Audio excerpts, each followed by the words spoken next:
माणसं कोणालाही आपल्यापेक्षा थोडंसं काही दिसलं की त्याला लोक नाव ठेवतात, पण नाही ठेवायचं. एक सामान्य व्यक्ती भाऊ, खूप सामान्य व्यक्ती, साधी व्यक्ती, साधी काय, ती व्यक्ती नाराज होती. नाराज होऊन अंथरून केलं, पांघरून घेतलं आणि ती व्यक्ती झोपी गेली. झोपी गेली म्हणजे झोपीचं नाटक केलंय.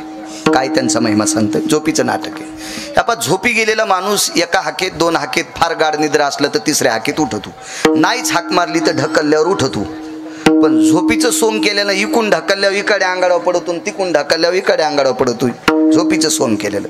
तसं त्यानं झोपीचं सोंग घेतलेलं होतं आणि खूप प्रयत्न केला. आईनं, वडिलांनी, त्याच्या बंधूनं, त्याच्या बहिणीनं, अजून कोण भावाचं लग्न झालं असेल त्याच्या भाऊजाईनं सुद्धा विनंती केली, दादा उठा उठा, पण ते उठत नव्हतं. शेवटी हे 2-3 दिवस झालं पोरगं उठत नाही. याच्याकरता संत किती मोठे असतील याची व्याख्या सांगतोय. काय त्यांचा महिमा, किती मोठे आहेत संत, देवापेक्षा किती मोठे आहेत याची व्याख्या सांगतोय.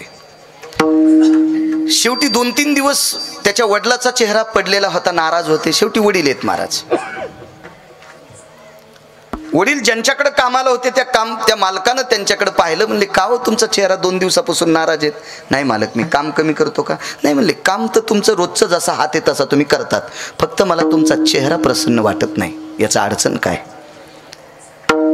मोठी व्यक्ती ज्या वेळेला हृदयाला हात घालती का त्यावेळेला सर्वसामान्याच्या डोळ्याला पाणी येत असतं. दादा 2-3 दिवस झालं पोरगं उठत नाही झोपीतून. काय मागतंय? बोलत नाही. बळच तोंडावरलं पांघरून काढलं तर रडून रडून त्याचे डोळे लाल झालेले आहेत. उठत नाही ते. बर, मोठा माणूस त्या काळातला, भारदस्त श्रीमंत, आकड्याची काठी, कुरकुर वाजणारा बूट, गड्याच्या पाठीवर पाय देत नव्हता त्या बुटानं, असा चांगला मालक होता. चांगला होता. आणि वजनदार माणसं होती त्या काळातली. सगळी लोक वजनात राहत होती ना, आणि पुढच्याचंही वजन सांभाळत होती. त्याच्याकरता लोक त्यांचा आदर करत होते. पूर्वीच्या काळातला बापू मोठा माणूस रस्त्याने चालला की बायका पदर घेत होत्या, कारण ते चुकीचं वागत नव्हता. याच्याकरता बायका पदर घेतात. आता हे नीट वागत नाहीत याच्याकरता त्याने मुद्दाम खांद्यावर टाकलेत. खांद्यावत नाही, आता आसूड टाकल्यासारख्या सोडायल्यात. आसूड कसा टाकतात तसा. कारण आचारसंहिता एकानं पाळायची नसती. दोघांना प्रेम हे एक पात्री नसतं. बरं, प्रेम कधी एक पात्री नसतंय. एकानं सांभाळायचं असं नाही, प्रत्येकानं सांभाळायची असते आचारसंहिता. पूर्वीच्या काळात मोठी माणसं आचारसंहिता सांभाळीत होते म्हणून लहान माणसं जपत होते. मालकाच्या पुढे बिडी वडायचा नाद जरी असला तरी गडी ओढीत नव्हता. मालकाला माहीत होतं, हटावूनच ओळखीत होता गडी बिड्या वडीते, होट काळे पडलेले, पण मालका देखता ओढीत नव्हते ना. आधा कदा मालक पुढून आला तर मांडीलाही जित होते. हो, आता जर मालकच गड्याला म्हणत असेल डबी आहे का, तर मग कोण आचारसंहिता पाळणार? नियमित आचारसंहिता. पूर्वीच्या काळातली सून सासऱ्याच्या पुढे पदर पडू देत नव्हती. याचं एकमेव कारण होतं, सून काम करताना बजबज सासराही घरात फिरत नव्हता. ते त्याच्या बैठकीत बसत होता. आवाज दिल्याबरोबर चहा, दूध, कॉफी देत होती. जेवायला वाढा, आदरात आदरात. आता सासरा जर चुलीला पाय लावून शेकत असेल तर तिनं पदराला खेळा ठोकावा का? उलटी पेटलेली धुलपी याच्या तोंडात इकून हातुड्यानं हाणावून इकून काढावा. मर्यादा आहे. सासऱ्याच्या पुढून जाताना सुनानं पदर पडू द्यायचा नाही, आणि सून स्वयंपाक करत असताना सासऱ्यानं चुलीला पाय लावून शेकायचं नाही. ही ज्याची त्याची आचारसंहिता. प्रेम हे एक पात्री नसतं. दर्जा होता त्या काळात. भारदस्त माणूस रस्त्याने चाललाय, शिवाय गड्याच्या घरी चाललाय. आणि परंपरा होती, केवढा जरी श्रीमंत असेल, मुनीम जर घरी नसेल तर गड्याच्या भाकरी आणण्यासाठी मालक दुपारी जात होते. हा दर्जा होता पूर्वीच्या काळातला. म्हणजे अशी लौकिकता गोडशी होती. एवढा मोठा भारदस्त माणूस त्या काळातला 200-400 एकरचा मालक मंदिराला दर्शनाला जात असताना घोडीवर बसून जायचा.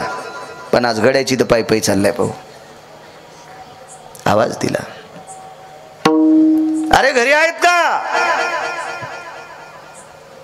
शेजारची एक व्यक्ती गेली. हो, मालक आलेत. वाकत वाकत वाकत आले. बसायला पोते टाकलं. कशाच्या परिस्थित्या गोड होत्या. पोते तरी कुठे होते? जीनच्या पॅन्टीवाल्याला जरी माहीत नसेल तर आपल्या आजोबा पंजोबाला विचारा, पावसाळ्यात गड्यानं जर पोतं मागितलं तर पुन्हा पोतं वापस जाताना मालकाच्या खुंटीला अडकून जावं लागत होतं. म्हणजे पोतं पण मालक तसेच देत नव्हते, कारण मालकाकडे पण लय मोठे नव्हते. इतकी परिस्थिती नाजूक होती. आता काळ गोड आल्यामुळं काही काही जीनच्या पॅन्टीला वाटत असेल याच्या गोळ्या संपल्या, ते काही सांगायले असं म्हणतील. मागचा आपल्या आजोबा पंजोबाईला विचार आणि ते सांगतील तसं वागा. माय लोकांचं रान खुरपीतीन पोराला 90,000चा मोबाईल. लाज वाटायला पाहिजे त्याला, लाज पण त्याला असली पाहिजे ना. माय दुसऱ्याचं शेत खुरपीती आणि याला जगिती ह्या सुंबळ्याला, आणि तो 90,000चा मोबाईल वापरी. तू पांचटा, तुला कोण्या नरकात टाकावं हे यमाला सुद्धा कळणार नाही. हरामखोरा. विठाला विठाला विठाला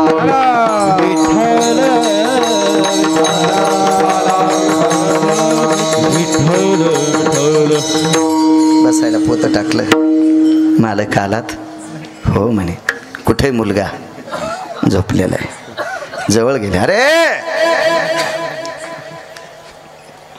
वडिलांच्या मालकाचा आवाज ऐकल्याबरोबर पांघरूनच फेकून दिलं.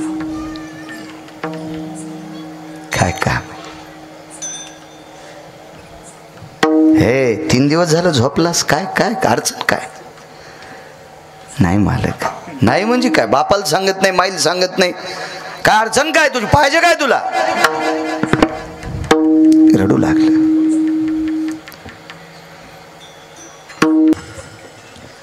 रडतो ना छाकरदा, काय अडचण आहे तुझी? दादा मला दुःख एका गोष्टीचं वाटलंय. तुमच्या नातवाची वर यात्रा पाहिल्याच्या नंतर मला दुःख वाटतंय. मग तुला आमच्या नातवाचं वैभव खपत नाही का? नाही दादा, असं नाही. फक्त दुःख एका गोष्टीचं आहे, माझं लग्न होणार नाही.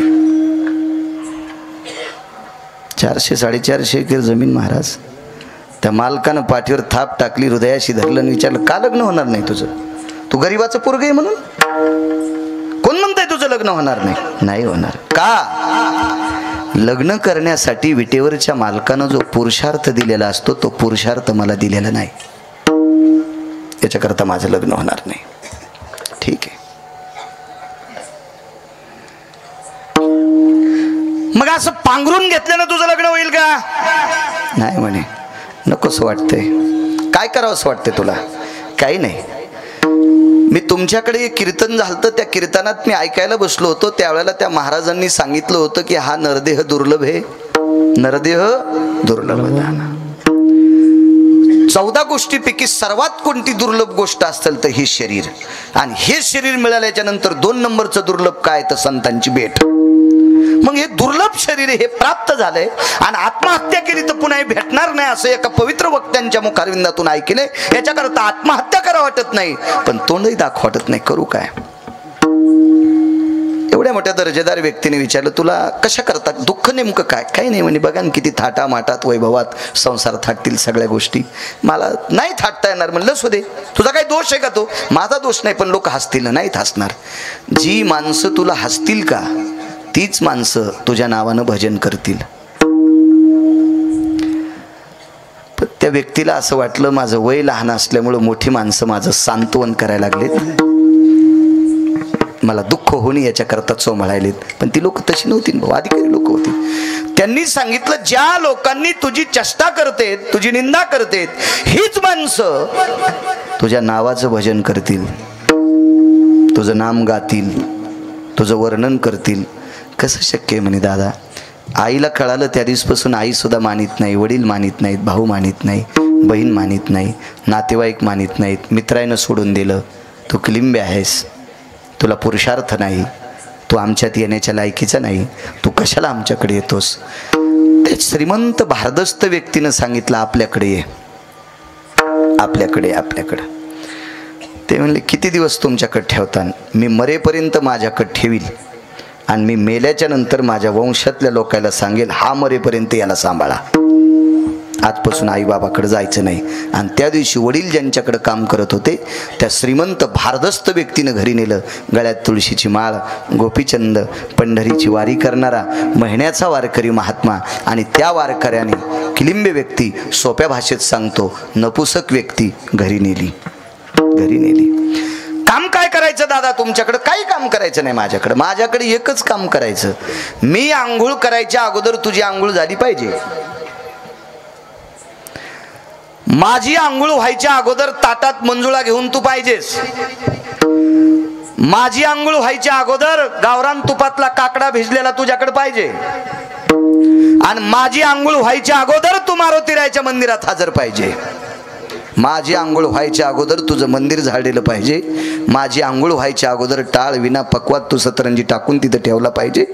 संपला विषय. माझी आंघोळ व्हायच्या अगोदर तू मारुतीरायला पाणी घातलं पाहिजे. एवढंच काम. याच्यानंतरचं काय काम? काहीच नाही काम, काहीच नाही. जेवायला कुठं जाऊ? मला पाठ, ताटाला पाठ, बसायला पाठ, पाठीला पाठ. लगेच पत्नीला बोलव, लक्ष्मी जी मी 10 वाजता सकाळी जेवत असतो त्यावेळेला माझं जसं नियोजन असतंय तशा नियोजनात यालाही 3 पाठ लागतील. पाठीला पाठ, बसायला पाठ आणि ताटाला पाठ. होता कोण भाऊ? नपुसक. ठीक आहे मालक. ती त्या काळातली बाई होती. आताच्या काळातली बाई असती म्हणली असती नवऱ्याच्या गोळ्या संपल्यात, याचा आकलीचा कांदा फुटलाय, काही सांगायला. ती त्या काळातली बाई होती. मानी भरताराची बोली, धन्य जगी ती माऊली. जुन्या काळातली स्त्री होती. ठीक आहे म्हणले. सावकार हा नियम वर्ष, 2 वर्ष, 3 वर्ष, 4 वर्ष, 5 वर्ष, 10 वर्ष, 22 वर्ष चालला. आणि 22 वर्षाच्या नंतर नियम बंद नाही झाला, फक्त शरीर गळालं. वारकऱ्याचं शरीर गळालं. मंदिरात जाता येत नव्हतं. सांगितलं इथून पुढचा काकडा तूच करायचा. वा. आणि मोठ्या मुलाला सांगितलं आता ही परंपरा तू सांभाळायची याच्यासोबत. आणि मी ज्या जाग्यावर जेवायला बसतो त्या जाग्यावर तू बसायचं आणि याला बाजूला घेऊन तू जेवायला बसायचं. माईला वाटत होतं घरी यावा, जात नव्हतं. बापाला वाटत होतं घरी यावा, जात नव्हतं. भावाला वाटत होतं घरी यावा, जात नव्हतं. कारण घरी जावा अशी वागणूकच यांनी दिली नव्हती. इतका तिरस्कार केला रक्ताच्या नात्यातल्या लोकांनी, जावंच वाटत नव्हतं. कालांतराने ज्यांनी भजनाला लावलं ती व्यक्ती मृत्यू पावली. आता वयातली, त्याच्या वयातली काही सगळी तरुण म्हणायची आता ज्यानं परमार्थाला लावलं ते मेलं. आता याचं कसं काय होईल? याचं पुढे कसं होईल? ह्या कुटुंबातली लोक आजमावतील का? स्वीकारतील का? मान्य करतील का? काय त्यांचा महिमा सांगतोय, मान्य करतील का? व्यक्ती गेल्याच्या नंतर फारसं दुःख झालं. एका मोठ्या व्यक्तीचं वाक्य सांगतोय. त्या व्यक्तीनं मंदिरातला काकडा बंद केला. या नपुसक व्यक्तीनं मंदिरातला काकडा बंद केला आणि ज्यांना भजनाला लावले त्याला जिथं जाळलंय तिथं काकडा सुरू केला. मला ज्यानं परमार्थाला लावले त्याच्या समाधीपाशी काकडा. दुःख वाटायचं. ज्या व्यक्तीने आपल्याला परमार्थाला लावले ती व्यक्ती निघून गेली तरी पण लोक हसणं बंद करत नाहीत. करावं काय? एके दिवशी तोही जात राहिला. महाराज त्या कुटुंबातल्या लोकांनी अंत्यविधी केला. बाकीचे काय विधी असतील ती सर्व पार पाडले. ती व्यक्ती निघून गेली. जागा कुठे भेटली माहिती भाऊ? वैकुंठात. त्या लागी विमान पाठविले. वैकुंठात. वैकुंठात. वैकुंठात गेल्याच्या नंतर ज्या वारकऱ्याने भजनाला लावलं तो वारकरी एका खुर्चीवर बसलेला आणि दुसऱ्या खुर्चीवर ही व्यक्ती बसलेली. महाराज नपुसक क्लिंब्य बापू ती व्यक्ती त्या खुर्चीवर बसलेली. कधून अंतःकरण आलं. ते वैभव पाहिल्याच्या नंतर आनंदाश्रू आले. हृदयाला मिठी मारली. हृदय पाजरत होतं, हृदय पाजरत होतं हृदय. आणि थोड्या वेळाला वेगळे अश्रू आले. आता का रडतो? मगाशी जे रडलो तुमचं ऐकल्याच्या नंतर जीवनाचं सोनं झालं. अधिष्ठान वैकुंठात प्राप्त झालंय. हे आनंदाश्रू होते. पण दुःख एका गोष्टीचं आहे की अजूनही खालच्या लोकांनी निंदा बंद केलेली नाही. काय सांगावं वारकऱ्यानं? आता निंदा करीत नाहीत. आता सकाळच्या काकड्यात तू नाव घेतेत. कानो पात्रा खोदू पिंजारी तो दादू कानो पात्रा खोदू पिंजारी तो दादू पात्रा खोदू पिंजारी तो दादू भजनिया भेद हरिचे पाए भजनिया भेद हरिचे पाए भजनिया भेद हरिचे पाए कानो पात्रा खोदू पिंजारी तो दादू भजनिया भेद हरिचे पाए भजनिया भेद हरिचे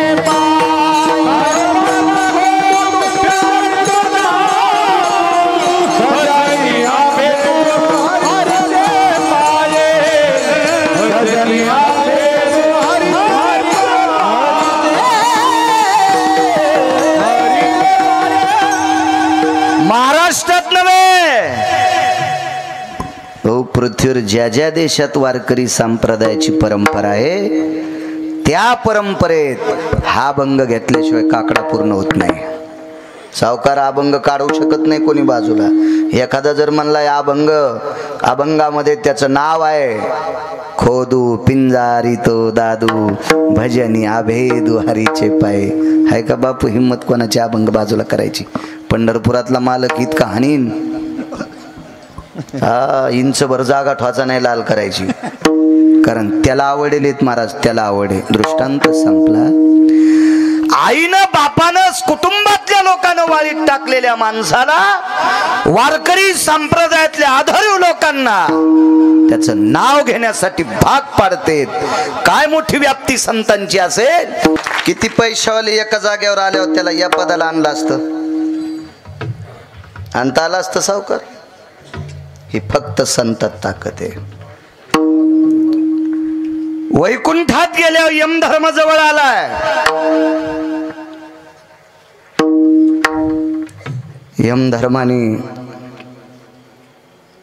सेवक पाठवून मानस सरोवरातून सुवर्ण कमळाची फुलं आणली. सुवर्ण कमळ एक स्वतंत्र कमळ आहे. सुवर्ण कमळ, ब्रह्मकमळ हे रात्री उमलत आहे. सगळ्या कमळाचे तोंड वरी सूर्योदय झाल्यावर उमलतेत. एकच कमळ असं आहे ते रातच्या उमलते आणि खाली तोंड करून उमलते, त्याला ब्रह्मकमळ म्हणतात. आणि ते भगवान शिवजीला प्रिय आहे, ते पांढऱ्या रंगाचं आहे. सुवर्ण कमळाची माळ केली. यमधर्म, यमधर्म भाऊ, यमधर्म. नामदेव भाऊ गळ्यात घातली माळ.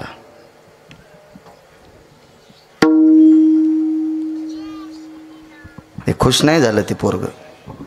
त्यावेळेला मुलगा नसेल ना तो, पण खुश नाही झालं बापू. ते श्रुती मातेनं प्रश्न केला, यमधर्म ठराविक लोकांना मानतय वरी आल्यावर, आणि तुमच्यापैकी एक तुम्हाला मानलंय, तुम्ही प्रसन्न का नाहीत? ते म्हणे मला याचं दुःख वाटतंय, मला वैकुंठात आणले, यमधर्म माझ्या पाया मला माळ घालतोय, मला मालक का भेटत नाही? आणि मग यमानं व्यवस्था केली शेषाच्या आसनावर, क्षीरसागराच्या ठिकाणी रात्री नेलं. तिथं दिवसा सापडतो का देव? रात्री नेलं. पौर्णिमेची रात्र, ती रात्र होती उद्याची 15 तारीख. ती कोणती रात्र आहे? उद्याची 15 तारीख, काकड्याची पौर्णिमा, चातुर्मासाची पौर्णिमा. आणि ह्या पौर्णिमेच्या दिवशी शेषाच्या आसनावर शयन गोड हा पलंग येतो, हो तिथं नेले. या म्हणते या या. लक्ष्मी पाय दाबीत होती भाऊ. भगवंतान पाय आखडे का खडे? औक्षण काढ म्हणले त्याच. आल्या आल्या कसे गिरगाव करायचे तुमचे पाय धुतले. लक्ष्मीनं ताट घेतलं सावकार. दिवा तुमच्याच दुकानातला असन सोन्याचा. सोन्याचा दिवा आणि सोन्याचं ताट बापू. लक्ष्मी औक्षण काढायला तरी पठ्ठ्या खुशच नाही. काय आईसाहेबांनी विचारलं, श्रुतीने विचारलं, लक्ष्मी ओवाळती. लक्ष्मी ओवाळू द्या हो, मालकान बोलू द्या ना मला. माणसं असतात काही फार असतं. कोणापासून हुशार झाले? संतांपासून. भगवान उठले आणि अशी गळ्याला मिठी मारली. क्षीरसागराच्या ठिकाणी निद्रा करणारा देव उठला. मला एकदा ABC फॉर्म भरायचा होता फीस माफ करण्यासाठी. लय काय शिकलो नाही मी,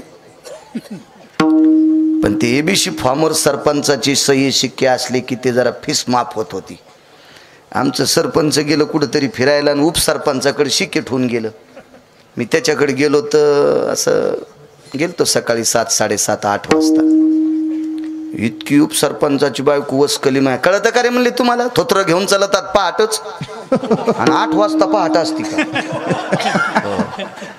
आणि एकच बूट होता दारात, म्हणजे तिच्या नवऱ्यानं रात्री एक हार पिलता बी. आणि त्याची बायको इतकी वस कोटली रेंगे पाटील माया, इतकी वस कोटली, इतकी वस कोटली.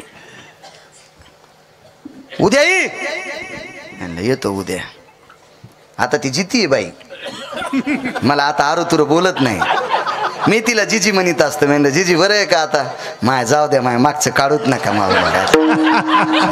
नको माय हो ना, भांडणात काय बोलत नाही, काळात काय खात नाही. तिला ओया बी लय पाठ तशा त्या जुन्या. हो ना, दुष्काळात माणूस बरोबरे खाते, भांडणात काही बोलत आहे. मागचं इसरा नका माय, तसं नका आता, मागचं नका काढी जाऊ द्या माय, बसा.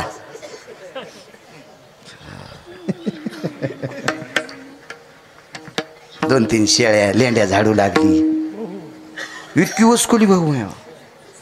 विश्व ज्याच्या ताब्यात त्याला जगाचा बाप म्हणतात. देखवी ऐकवी एक नारायण. तुमची आणि माझी दळणवळण क्रिया ज्याच्या ताब्यात त्याला जगाचा. कोण बोलविते हरे वेण, कोण बोलविते हरे वेण, कोण बोलविते हरे वेण, कोण बोलविते हरे वेण. चाले हे हृदय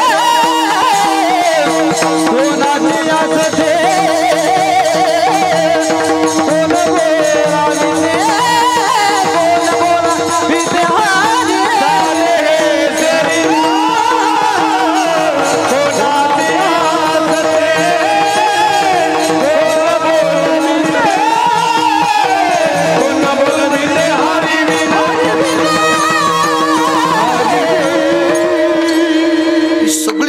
ज्याच्या ताब्यात.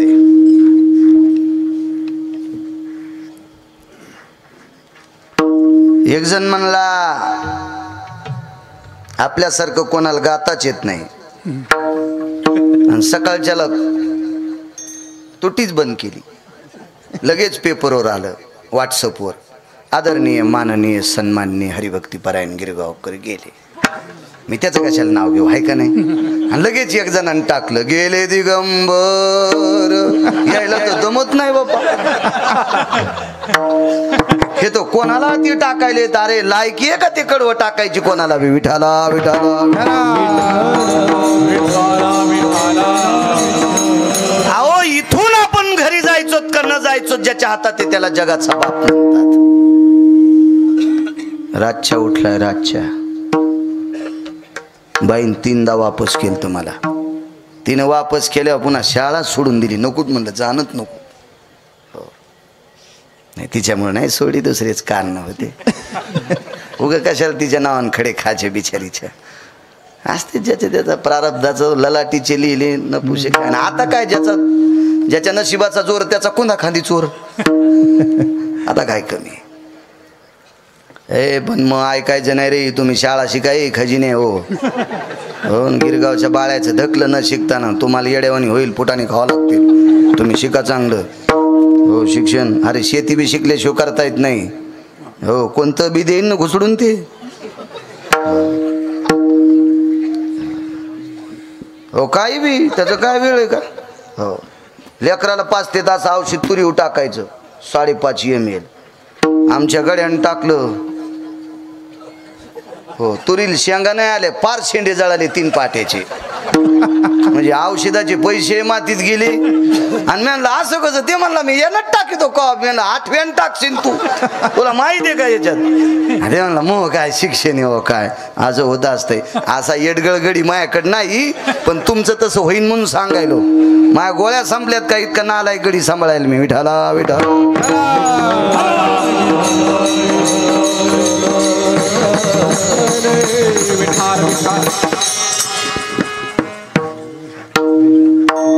हृदयाला हृदय लावलं. देवाला विचारलं, देवा मला माय बाप किंमत देत नव्हती, मला वैकुंठात बशीलच. मला मित्र मानित नव्हते, मला यमधर्म हार घालतोय. मला सर्वसामान्य मानित नाहीत, महाराष्ट्रातले दिग्गज वारकरी माझं नाव घेतात. मला माझ्या जन्मदात्या आईनं ओवाळलं नाही, मी क्लिंबे कळाल्यावर, पण मला लक्ष्मी ओवाळती. मला पुरुषार्थ का द्यायला नाहीस? काय बहादूर होतो पाहते. मला पुरुषार्थ का द्यायला नाही? पंढरपुरातल्या मालकानं सांगितलं, मला बायोडाटा पाहिल्याशिवाय कोणाचं चांगलं करता येत नाही. म्हणजे कशानं करतोय देव? प्रारब्धानुसार. त्याच्या पलीकडे देवाला रस्व दीर्घ बदलता येत नाही. आणि प्रारब्ध बदलायची ताकद कोणा? ते संतात. काय त्यांचा महिमा वर्णू वारंवार किंवा वानू वारंवार. तुमचे एक सावकार होते, अहमदाबादचे सोनार. त्याला एक अडचण होती. फार पैशावाला माणूस, खूप मोठा. गाव अहमदाबाद, गुजरात मधलं. आणि खूप प्रयत्न केले भाऊ, पण ती अडचण दुरुस्त होत नव्हती. आणि एका व्यक्तीनं सांगितलं, तुमचं हे दुःख आळंदीतले मालक दूर करतील. आणि ती व्यक्ती आळंदीला आली. माऊली महावैष्णव ज्ञानोबारायच्या समाधीवर डोकं ठेवलं, आपली व्यथा मांडली. पुढच्या 15 दिवसात ते दुःख निघून गेलं. आणि पुढच्या वारीला आले तो एक नारळ घेऊन आले, मोठं नारळ, असं चांगलं, पाण्याचं नाही भाऊ. ते नारळ शेंडी सगत होतं. त्याच्यात एक सळई घातली लोखंडाची. त्या सळईनं त्याला छिद्र पाडलं. डोळे असतात नारळाला, त्या डोळ्यावर ते फोडलं, त्याच्यात छिद्र पाडलं. ते कोरून कोरून खोबरं पाणी सगळं बाहेर काढलं. आणि त्याच्यात सावकार हिरे भरले, हिरे, आणि कणिक लावली. आणि ते नारळ, तुळशीच्या मंजुळाचा हार माऊली महावैष्णव ज्ञानोबारायच्या समाधीवर ठेवला. काय त्यांचा महिमा सांगतोय. साधूच्या मनात आल्यावर काय होईल? देव नाही करू शकत. देव तुमच्या प्रारब्धानुसार. त्याला त्याचं बदलता नाही आलं तर तुमचं काय? कर्मे श्रीराम. त्याला देव हा जीवदशेला आल्या, देवालाच आहे त्याचं प्रारब्ध बदलता येत नाही. प्रारब्ध बदलायची ताकद कशालाच मोजित नाही, ती फक्त संत असतात. ती संत उलट देवावरचं दुःख दूर करण्याची ताकद त्यांच्यात आहे. एवढी मोठी शक्ती संतात आहे. आणि मग ते नारळ ठेवलं. ते अहमदाबादचे सोनार तिथंच मुक्कामाल. तुम्ही दिसल्यामुळं आठवलं त्याचं चरित्र. आणि मग संध्याकाळी ज्ञानोबाराय स्वप्नात गेले, हे नारळ तुकोबारायकडे देऊन टाका नामदेव बुवा. ते सकाळी आले आणि पुजाऱ्याला म्हणले, मी नारळ ठुलेल. ते म्हणले, तुमचं तसंच ठुले बुवा, ते देऊन टाका. ते म्हणले, काय माणूस हो, समाधी उठवलं वापस मागायला. हा, ते म्हणला, मी कशाला वापस मागू? मालक स्वप्नात आले आणि तुकोबारायला द्यायचं सांगितलंय.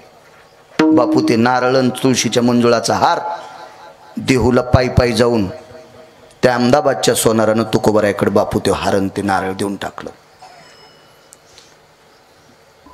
त्याच्यावर बीड जिल्ह्यातले एक विद्वान पंडित, आचार्य, शास्त्री, त्या काळातले,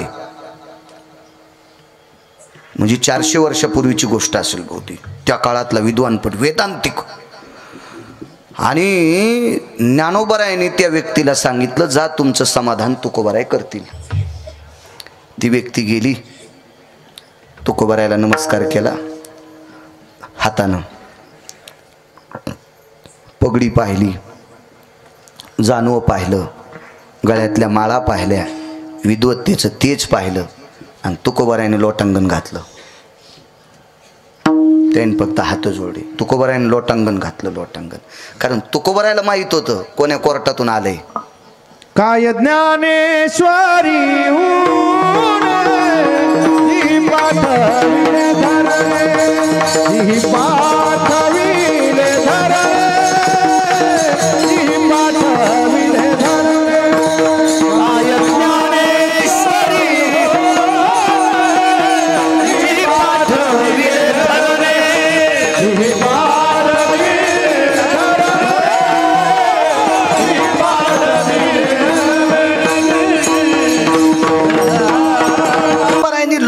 याच्या करता घातलं. ते असे संभ्रमात आले की काय ज्ञानोबारायकडे कमी असेल. महिषी पुत्रामुख हे बोलाविले, हो, मातीची भिंत चालवायची ताकद, रेड्याच्या मुखातून वेद बोलवायची ताकद. हे मायासारखी रेडे बोलायला ती कृपा कोणाची आहे? ज्ञानोबा आहे तुकोबारायचीच कृपा आहे, त्यांचीच कृपा आहे. आपण रेडीत नाहीत तर काय बापू, त्याला जर सोडलं तर आपले काय किंमत आहे भाऊ, आपल्याला काय लायकी आहे आपल्यात. आणि ज्ञानोबारायने आपल्याकडे पाठवा ज्ञानाचे सागर, 56 भाषा आहेत त्यात. केवढे मोठे ज्ञानोबाराय या व्यक्तीला पाठवले, लोटांगणच घातलं. काय काय काही नाही, असं पाहिजे. दौत घेतली, टाक घेतला, तेव्हा पेन नव्हते ना, ते दौत असायची, टाक असायचा, त्याला बोरूचा टाक म्हणायचे. फार जुनी भाषा, तुम्हाला नाही कळणार, ते फार जुने. मी बी काय लय म्हातारा नाही, पण मला जुन्याच्या संग राहायचा नाद आहे. ज्याला मोठं व्हायचं त्यांनी मोठ्यांना मोठं म्हणायचं, ज्याला आपलं सगळं वाजवायचं त्यानं मोठ्याच्या विरोधात जायचं. लय लवकून गबाळात येतोस तू पटकन, मोठ्यांना मोठं म्हणायचं. मृदंग क्षेत्रात मोठं व्हायचं. तुमच्यात कोण मृदंग क्षेत्रात मोठा आहे त्यांचा आदर्श घ्यायचा. गायन क्षेत्रात मोठं व्हायचं, गायन क्षेत्रातल्या आधारीव लोकांना तुम्ही मानायचं. ते म्हातारं झालं, याची हवाच चालली, अरे हवा गेली तरी लोक त्याच्या पाया पडायलेत. पडू देईन त्याचे दात, त्याचे दात पडू दे, हवा जाऊ दे, तरी लोक त्याच्या पाया पडते. तो आता अर्धा तमाशा आहे, तो कव्हा वाजन काय सांगता येतं का? नाही नाही. जगन्नाथांना पवार म्हणायचे, ज्याला संसारात मोठं व्हायचं त्यानं बारक्याकडे बघायचं, आणि ज्याला परमार्थात मोठं व्हायचं त्यानं मोठ्याकडे बघायचं. अण्णांचं वाक्य होतं. काव्यतीर्थ महाराष्ट्रातले पहिले 3 शास्त्री, त्याच्यापैकी एक जगन्नाथांना.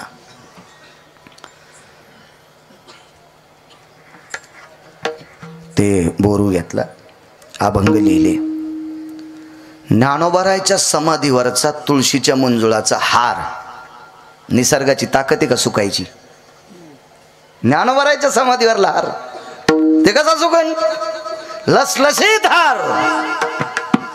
आणि तो हार तुकोबारायने त्या पंडिताच्या गळ्यात घातला. भाऊ ते लिहिलेल्या अभंगाची चिठ्ठीन त्याच्यावर नारळ ठेवला आणि ते देऊन टाकला. पहिली गोष्ट, चिठ्ठी वाचल्यावर प्राकृत होती. तुकोबारायचं वाक्य प्राकृत.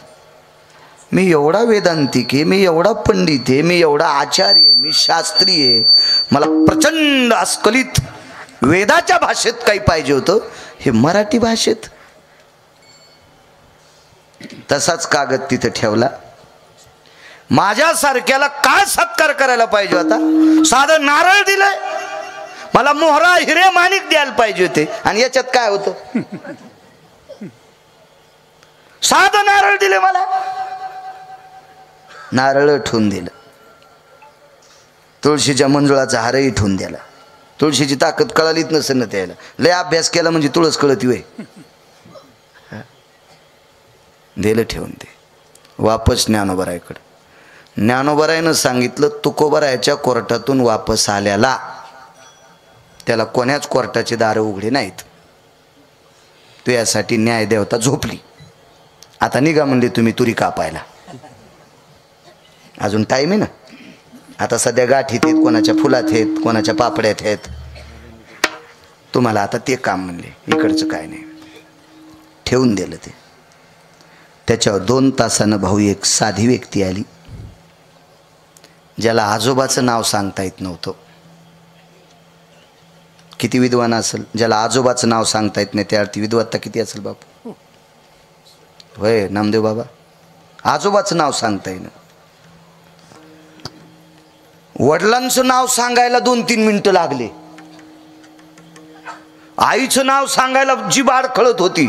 म्हणजे किती रडजीभ असन, रानाच्या काठावानी, रानाच्या काठावानी जीभ अशी जाड होती.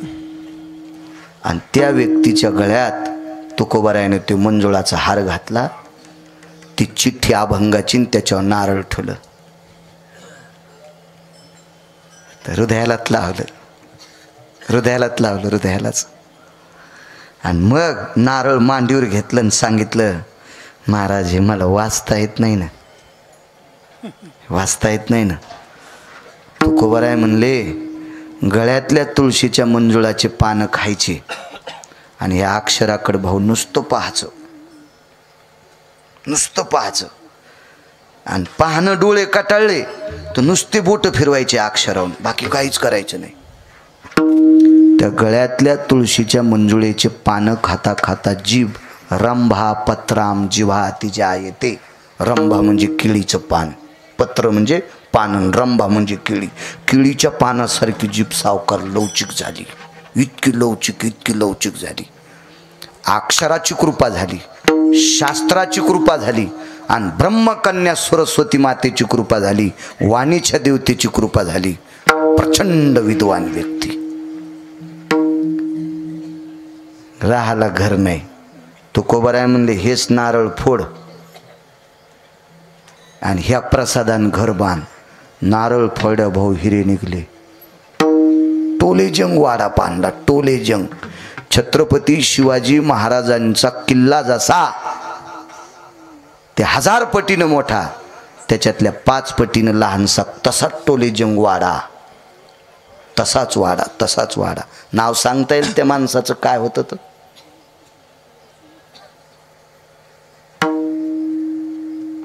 जाऊ द्या, पुन्हा कुठं परिसरात कीर्तन असल्यावर तोरक ध्यानात आणा. मी बी तितकं बाजूला ठेवतो, कारण हे जितके हुशार होतील का तितके आमचे लोक नीट कीर्तन करतील. आणि हे गा फिलवानी राहिले भाऊ की मग आमचे गाणेच म्हणणार आहेत, विठाला विठाला विठाला विठाला.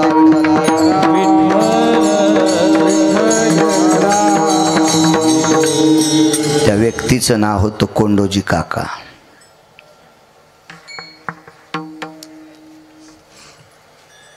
अभंगाच्या ताकदीनं तुळशीच्या पानानं जीग इतकी पवित्र, इतकी गोड झाली.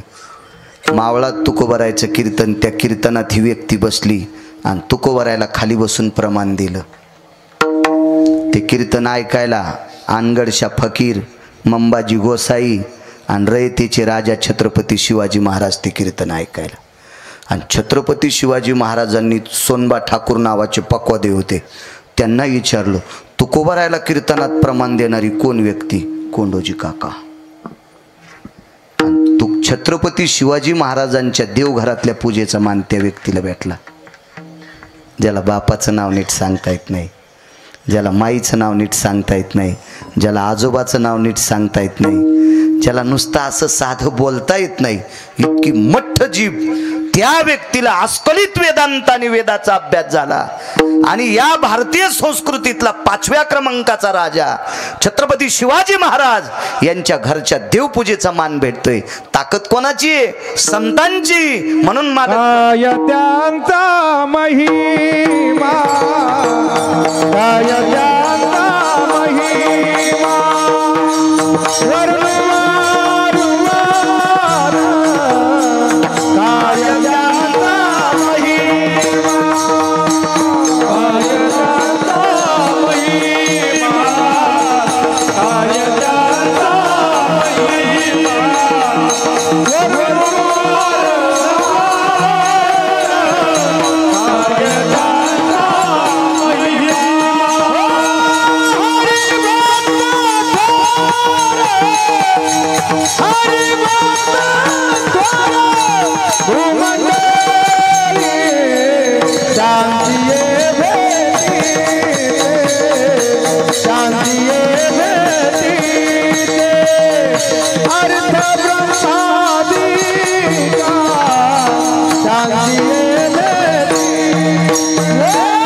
लोकांची. आपल्या परिसरातला एक मुद्दा सांगतो. आपण किती मोठ्या भागातली माणसं आहेत. बापू तुम्ही ऐकलं परवाला, रानोबा नावाची एक वारकरी आपल्या परभणी जिल्ह्यातले, रानोबा नावाचे वारकरी परभणी जिल्ह्यातले 90 वलांडेपर्यंत पंढरीची वारी केली. मी 2 दिवस तारीख द्यायला त्याच्यामुळे टाळत होतो. मी मागच्या वारीपासून आषाढीपासून म्हणलं आता महिन्यात 2 दिवस तिथं राहत जाऊ. आणि मग 28 दिवस लोकायचा नाही संसाराचा. हो, आणि महिन्याला 2 दिवस आपलं शुद्ध वारी करायची. तर म्हणले मग सकाळी सकाळी लवकर निघा, होतंय कीर्तन. जमला येऊ. खरं तर ह्या 5-4 लोकांचं चरित्र वाचल्यावर वारी करण्याची इच्छा झाली.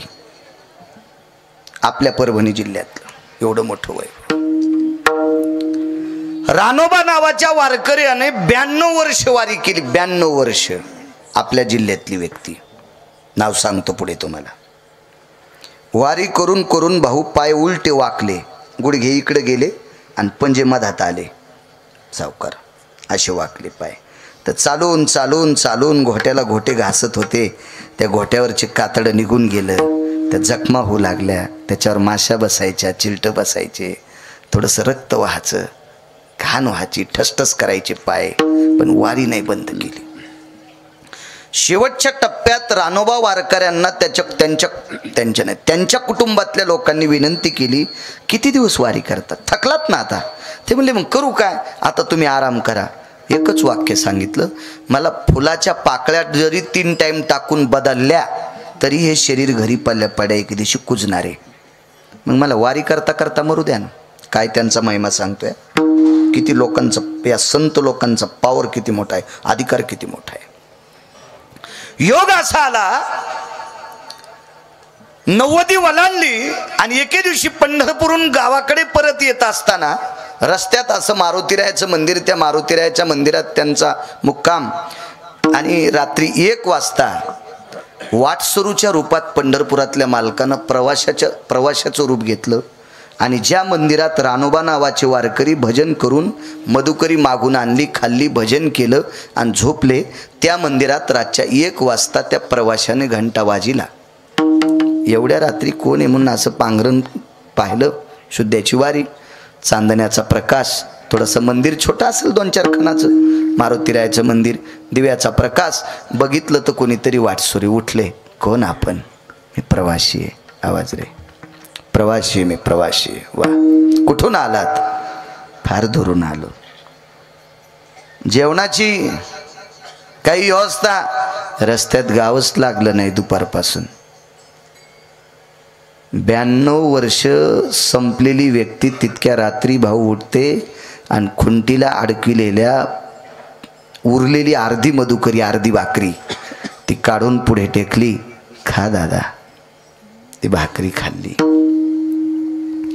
समोरच्या व्यक्तीने विचार केला, रात्री 1-1:30 वाजता आपल्याला पोटाची व्यवस्था केली, ह्या भाकरीच्या बदल्यात या म्हाताऱ्या वारकऱ्याचे आपण पाय दाबावा. पण ते रानोबा नावाचे वारकरी होते. समोरच्या व्यक्तीला सांगितलं, मी 4थ्या आश्रमात प्रवेश केलाय आणि 4थ्या आश्रमात ज्या दिवशी मी प्रवेश केला त्या दिवशी मी बायकोला सुद्धा आंघोळीला पाणी टाकू देत नाही. तर मी मधुकरीतली भाकरी तुला दिल्याच्या नंतर जर तुझ्या हातानं पाय दाबून घेतले तर निश्चित मला पुढच्या जन्मात बैल होऊन तुझ्या घरचा नांगर वढावा लागेल, कुत्रं होऊन तुझं दार सांभाळावं लागेल, माझ्या पायाला हात लावायचं नाही. पण पुढचं लय हट्टी होतं ना. ते माणूस नव्हतं, ते पंढरपुरातलं होतं. माणूस कसे झाले ते? हा, आणि अर्ध्या भाकरीवर इतकी इमानदारी सांभाळायला इतके सोपे आहेत का माणसं? इतके सोपे आहेत माणसं?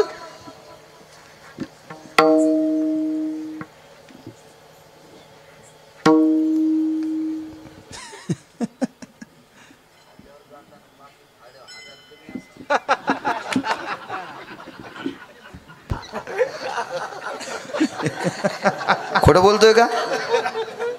तुम्ही आम्हाला इस्तू लावता म्हणून माईक बंद केलं तरी जरस खोटं बोलायलो का मी? आणि भाकरीवर इमानदारी, इतके सोपे माणसं नाही हात लावू देत. तळपाय पाहिले रानोबा नावाच्या वारकऱ्यांचे. तळपायाला जखमा झालत्या. जखमा महाराज देवानं एक पर्याय शोधला आणि रानोबा वारकऱ्याचं अंतकरण जिंकलं. त्यांना सांगितलं तुम्ही चलताना तुमचे पाय वाकलेत, आता हे काही दुरुस्त होणार नाहीत, पण जखमा दुरुस्त करायचं माझ्याकडे औषध आहे. रानोबा वारकरी म्हणले देऊन टाका औषध. ते म्हणले नाही, औषध माझ्याच हाताने लावावं लागतंय. पहा किती रगिले. याचं कारण सांगू का तुम्हाला? आयुष्यभर पंढरपूरच्या मालकाची केलेली वारी, ह्या वारीचं कर्ज देवाच्या डोक्यावर होतं आणि संतांनी देव ऋणी केलाय. पैठणचे मालक सांगतात ब्रह्मांडाचा धनी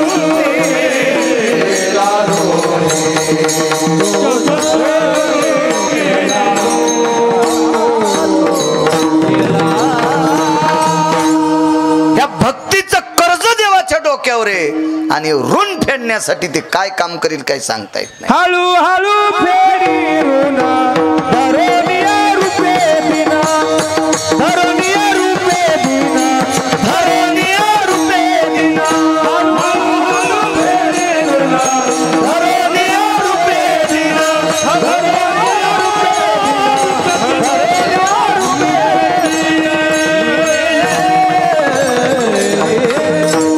मी रविवारी एक जणाचं गहू भिजवायला जात होतो आणि त्याच्याकडे इंजन होतं, पण त्या इंजनाला घोटी दिल्याशिवाय चालू होत नव्हतं. इतकं राखेल टाकायचं आणि ते पेटवायचं. जेव्हा का घोटी दिली ते तितका नळा गरम झाला की बोक बोक बोक बोक बोक बोक बोक 15 लिटर घासलेट उडूस तर 14 वळी भेजूस तर इंजन बंद पडत नव्हतं. लागत तसं कधी कधी. विठाला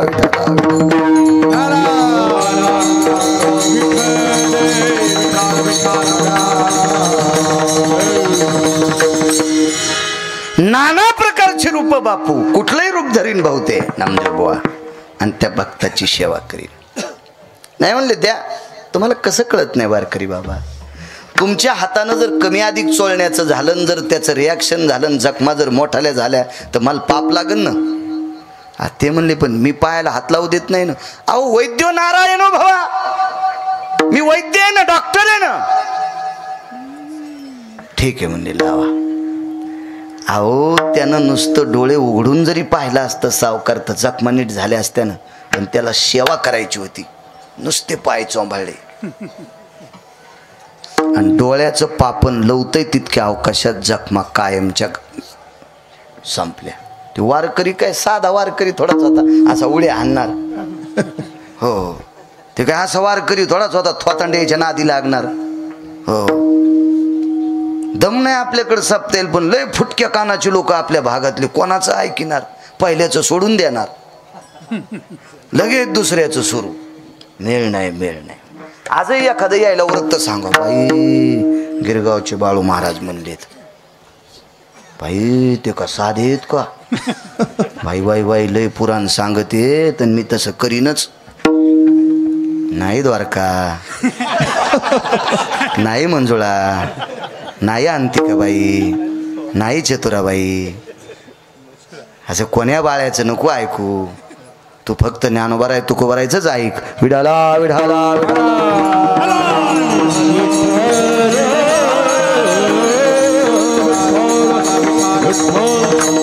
काय वारकरी हातच धरला. कोण आपण? 92 वर्षाचं म्हातार. भक्तीची ताकद होती, मनगटच सोडीन. कोण? महाराज देवाचं बी भक्ती पुढं काय चलत आहे, ते पण लुळपुड झालं. महाराज रावणाच्या थुत्रीत हाणायची ज्याच्यात ताकद, ते सामान्य वारकऱ्या पुढं लुळपुट. साधा होता का रावण? त्याची एक चौकट इकल्यावर 13 बाऱ्या खासदार. आणि कोणाची माय येली त्याच्या विरोधात फॉर्म भरायला. हा 7 कोटी चौकटी होत्या, साध्या गोष्टी होत्या वय. आणि 2:18 त्यानं आपटू हाणलाय आणि ते म्हाताऱ्याचा हात सुटणं. म्हाताऱ्यानं मनगट धरलं तर सुट झटकिताचे न होय भक्ती केला पुरवी धरा हृदय बंदी खाना धरीला आपण धरीचा. हे भक्तीनं धरता येते. ते पैशावाल्यानं आणि ताकदीवाल्यानं हे इकडे जिंका. हो देव भाव बळे आकळे ये रवी ना कळे भाव बळे आकळे ये रवी ना कळे भाव बळे आकळे ये रवी ना कळे भाव बळे आकळे ये रवी ना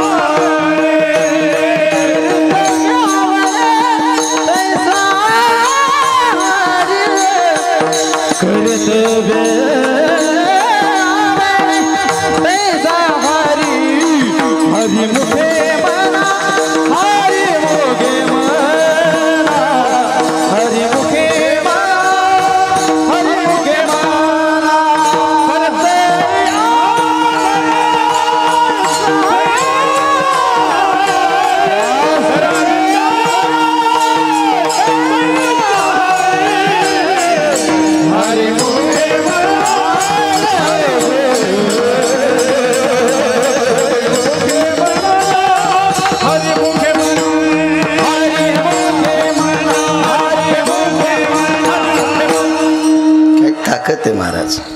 पैशानं गिरगावचा बाळ्या सुद्धा आवताला धरतान.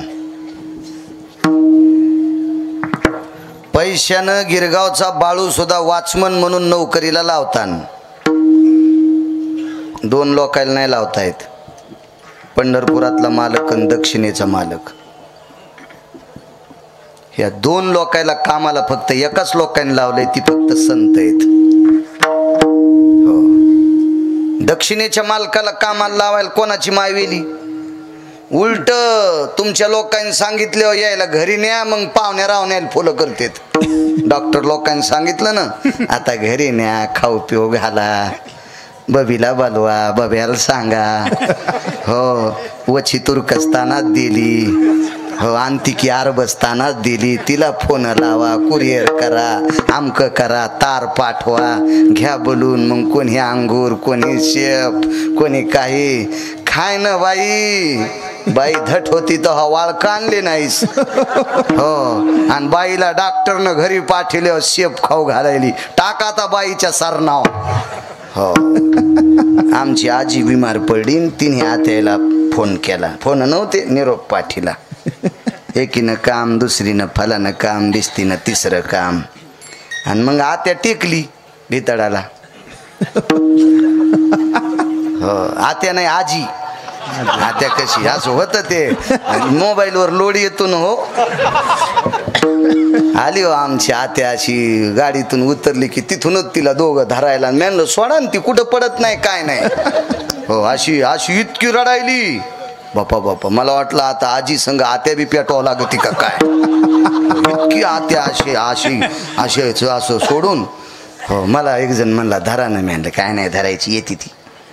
हो सऱ्या सुनायला तिनं आहारी आणलंय ही काय रडती म्हणलं अशी आत्या होती बा.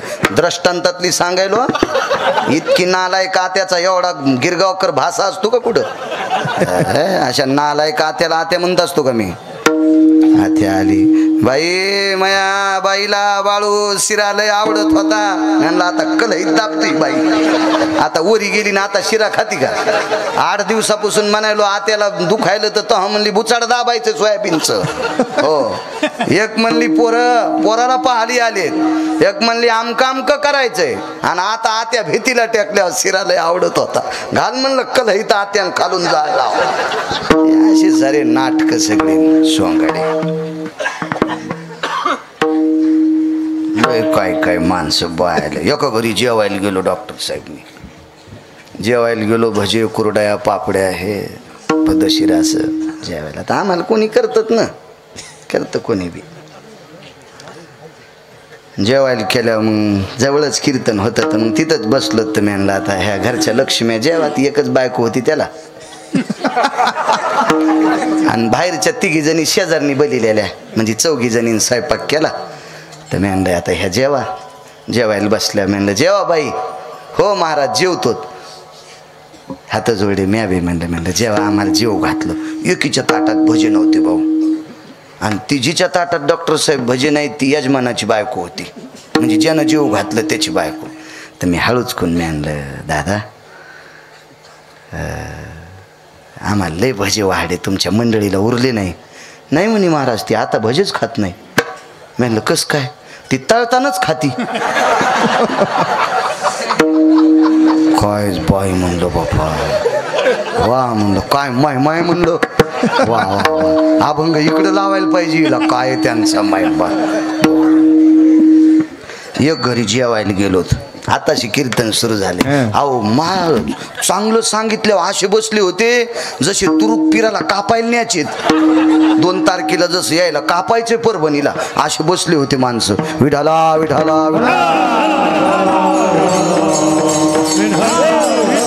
ते पहिल्यावर याचं बरं आपल्याला. हा तसं बस स्टँड होकीत नाही. कसं आहे, डिझेल जरी लोकांचं असलं लांबून गाडी आणतो, पण बस स्टँडला नेतो. बाहेरचं डिझेल असल्यामुळं मधल्या रस्त्यानं आणत नाही गाडी. द्यायचं तेल देईल आणि भोते आला घाईला, आपल्याला काय ताण घ्यायचा, काहून खराब रस्त्यानं न्यायची. जेवायला गेलो त्या का घरी, मग आम्ही बसलो. तर मग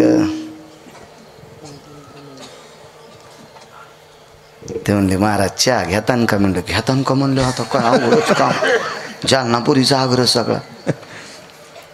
बर अगं 5-6 कप चहा ठेव बरं, 7-8 कप दूध ठेव. आमच्या संग बोके बी होते 2-3.